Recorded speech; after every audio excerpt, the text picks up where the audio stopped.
నమస్తే అండి అందరికీ. ఈరోజు నేను ఒక మంచి టీ టైం స్నాక్ చేసి చూపిస్తున్నాను. ఎండాకాలం సెలవులు, పిల్లలు ఎప్పుడు ఏదో చిరుతిండి అడుగుతూనే ఉంటారు. ఇది చేసి పెట్టుకుంటే నెల రోజులు నిలవ ఉంటుంది. ఇది కేజీ గోధుమ పిండి తీసుకున్నాను.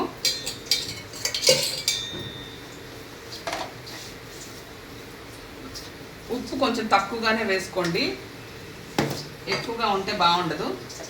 ఉప్పు, కారం పిల్లలకు పెట్టాలి కాబట్టి కారం తక్కువ వేసాను. ఎక్కువ కావాలంటే ఎక్కువ వేసుకోవచ్చు.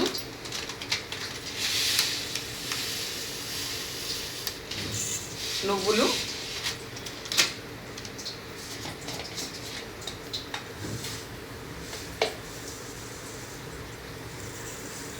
ఒక టేబుల్ స్పూన్ వాము, నేను పావు కప్పు నువ్వులు వేసుకున్నాను.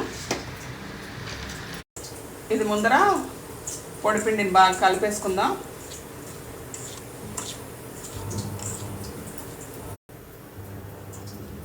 ఒక 4-5 స్పూన్ల నూనె, ఇది కూడా బాగా కలుపుకుందాం. ముందర పిండి కలిపేసుకున్నాం. ఇప్పుడు నీళ్లు పోసి గట్టిగా కలిపి పెట్టుకోవాలి. నీళ్లు కొంచెం కొంచెం వేసుకుంటూ కలుపుకోండి. పిండి బాగా గట్టిగా తడిపి పెట్టుకున్నాము. ఇప్పుడు ఏం చేయాలో చూపిస్తాను, ఒక్క నిమిషం. చిన్న చిన్న ఉండలు తీసుకొని పొడి బియ్యం పిండితో కనుక ఒత్తుకుంటే నూనె నల్లగా అవ్వదు. గోధుమ పిండితో ఒత్తుకుంటే నూనె అంతా నల్లగా అయిపోతుంది. ఎప్పుడు మీరు పూరీలు చేసినా కూడా గోధుమ పిండితో కాకుండా బియ్యం పిండితో ఒత్తుకుంటే నూనె పాడైపోదు. పెద్దగా పలచగా ఒత్తేసుకున్నాము. ఇప్పుడు దీన్ని రోల్ చేసుకుందాము. గట్టి గట్టిగా చుట్టుకుంటూ రోల్ చేసుకోండి.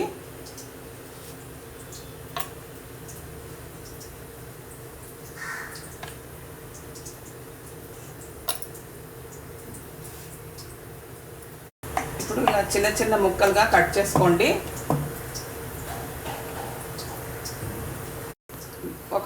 ఒక ఉండ తీసుకుని దాన్ని తట్టి, ఇది మనకు కట్ చేసుకునే దానికన్నా చపాతీ ఒత్తుకొని చాలామంది కట్ చేసుకుంటారు, దానికన్నా ఇది చాలా తేలిక.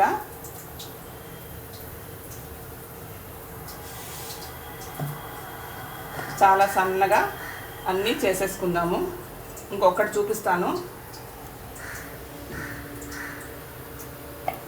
ఇలా ఒత్తేసుకొని ఇలా ఒత్తేసుకోవడమే.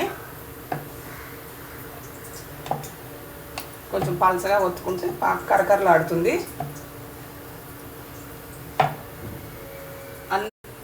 అన్నీ ఇలాగే చేసుకోవాలి. అన్నీ ఇలా ఒత్తేసుకున్నాను. ఇక్కడ పెద్ద పెద్ద ఉండలు చేసి పెట్టేసుకోండి. టక్టక అయిపోతుంది తొందరగా.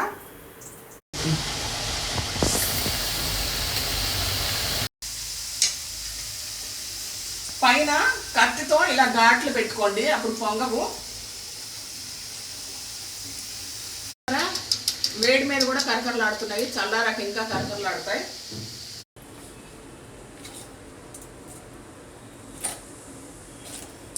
చాలా వచ్చాయండి. ఇక్కడ ఒకటి మీకు చూపిస్తాను. కరకర సౌండ్ కూడా వస్తుంది. పిల్లలు చాలా ఇష్టంగా తింటారు. కమ్మగా ఉంటుంది. ఇది ఉప్పు ఎక్కువ వేయకూడదు, చూసుకుని వేసుకోండి. వేసేదానికన్నా తక్కువ వేయాలన్నమాట. ఇదిగో నెల రోజుల పాటు నిలవ ఉంటాయి. ఇవి చాలా టేస్టీగా ఉంటాయి, వాము బిస్కెట్లు. Thank you so much.